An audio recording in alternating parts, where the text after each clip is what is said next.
Just how about the experience you guys have, especially on the offensive line? You returned 4 of the 5 guys from last year. Right, experience definitely helps. You know, it's a lot different once you've actually been out there and seen everything, you know, live.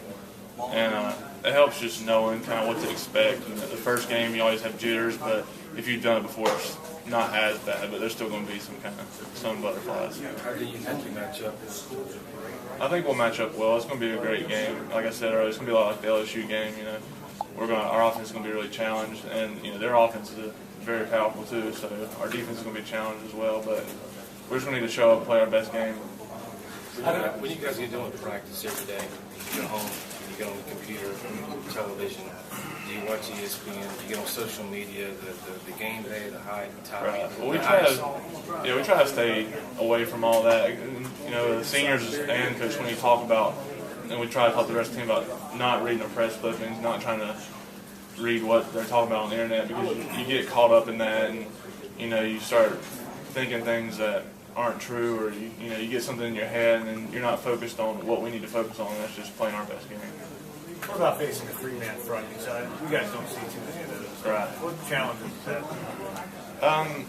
It's different because we're not, you know, our defense runs the traditional 4 down, so it's going to be different from what we are used to seeing. But at the same time, if we just follow our rules, do what we're supposed to do, you know, it all works out the same. And they have the stand-up guy on the end, so basically it's a 4 down with, you know, just different alignment.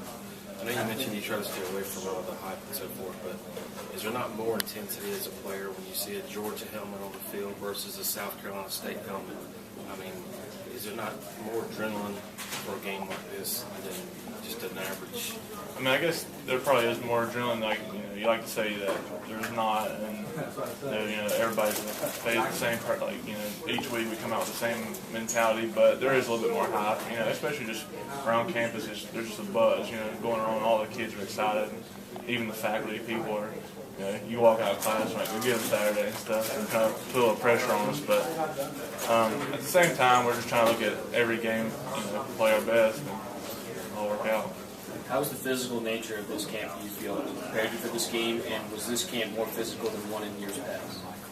I think it was a little bit more physical, but I think that's kind of how what we're transitioning into. You know, before the bowl game, we had a lot more physical practices because that's how the LSU game was going to be, and that's how it was a more physical game, and that's it just kind of transferred into our spring ball, and you know went on in the fall camp. So I think it's more physical than years past, but nothing we weren't used to. You know, we had already kind of transitioned into that. Does that mean the identity of this team is changing, perhaps? I think so. I think we're trying to, you know, become a more physical football team, and you know, everybody's always trying to do that, but I think we're definitely trying to transform into one.